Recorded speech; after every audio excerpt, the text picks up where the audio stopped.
પાપમાંથી મુક્ત થવું છે તો આવનારી એકાદશીએ અપનાવો આ ઉપાય, મળશે મુક્તિ। આખા વર્ષમાં કુલ 24 એકાદશી આવે છે। દર મહિનામાં 2 એકાદશી વ્રત રાખવામાં આવે છે, એક કૃષ્ણ પક્ષમાં તો બીજું શુક્લ પક્ષમાં। એકાદશીનો દિવસ ભગવાન વિષ્ણુને સમર્પિત હોય છે। ત્યાં જ માન્યતા છે કે ચૈત્ર મહિનાના કૃષ્ણ પક્ષની એકાદશીને પાપમોચની એકાદશી કહે છે। આ દિવસે વ્રત કરીને તુલસી પૂજા કરી વિષ્ણુ ભગવાનની આરાધના કરવાથી બધા પ્રકારના પાપ, બ્રહ્મહત્યા, ભોગવિલાસ, મદ્યપાન વગેરે નષ્ટ થઈ જાય છે। 5 એપ્રિલે પાપમોચીની એકાદશીનું વ્રત રાખવામાં આવશે।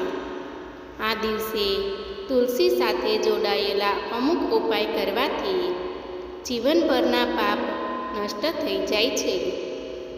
મૃત્યુ બાદ સ્વર્ગની પ્રાપ્તિ થાય છે।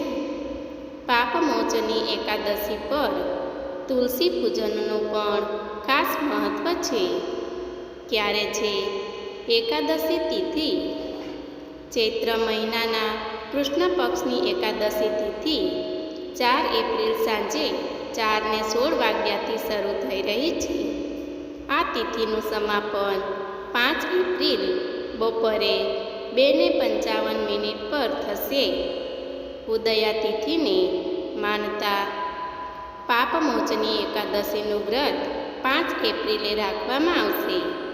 આ દિવસે તુલસી પૂજાનું ખાસ મહત્વ છે, માટે તુલસી પૂજનનું શુભ મુહૂર્ત 5 એપ્રિલે 11:48 થી 12:38 સુધી રહેશે।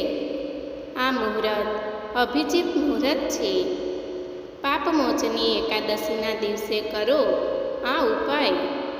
જો જીવનમાં ભૂલથી તમારાથી કોઈ પાપ થઈ ગયો છે તો પાપમોચની એકાદશીના દિવસે તુલસીની પૂજા કરી સંધ્યાના સમયે ગાયના ઘીનું ચોમુખી દીવો કરો। સાથે જ વિષ્ણુ ભગવાનની સહસ્ત્ર નામનો જાપ કરો। જો એવું કરો છો તો ભગવાન વિષ્ણુની કૃપા તમારા જીવન પર બની રહેશે અને ઘરમાં સુખ સમૃદ્ધિની વૃદ્ધિ થશે। અમારો વિડીયો પસંદ આવે તો લાઈક, શેર, સબસ્ક્રાઈબ કરવાનું ભૂલશો નહીં। ધન્યવાદ મિત્રો।